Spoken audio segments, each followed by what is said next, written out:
Well, we're in the sand today on SCOREGolf TV, and the reason we are in the sand is because on the weekend, Colin Imrie, head professional here at Weston Golf and Country Club, I had this shot and I didn't know how to play it. And I tell you, it's very frustrating. If you notice, Colin's a little bit lower than me today, and we're normally the same height, but we're on a slope here, downhill slope in a bunker to the green.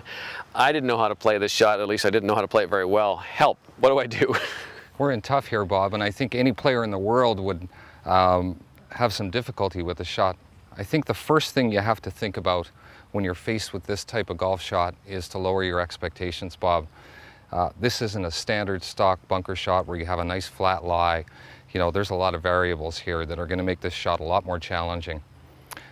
So maybe instead of trying to hit it to 15 feet or 10 feet, I should just be sort of pleased with getting it out and onto the green, something like that. I'm thinking about getting this golf ball on the green and having any sort of a chance of making a putt. Okay, so what do I need to know here? A couple of variables for sure.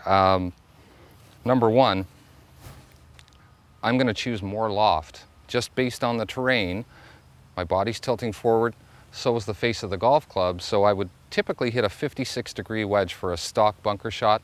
I've chosen a 60-degree wedge because the terrain basically de-lofts the club. Okay. I'm going to move the golf ball back in my stance, so at the center point of my stance, or maybe even a little bit of right of center as I look at it.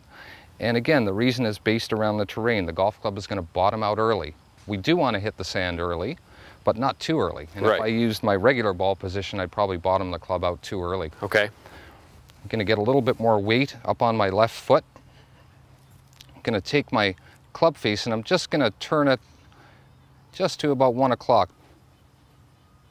Pace is also important, Bob. I'm going to make sure that I have an adequate pace to get the ball up over the lip and on the green. So swinging a little harder than normal maybe, just a shade harder? No question. Okay. For sure. So that ball position is a little further back, a little bit of weight up on my front foot. I've fanned open the club face just a little, and I'm going to make sure that I add lots of pace to make sure I get up on the green. Good shot.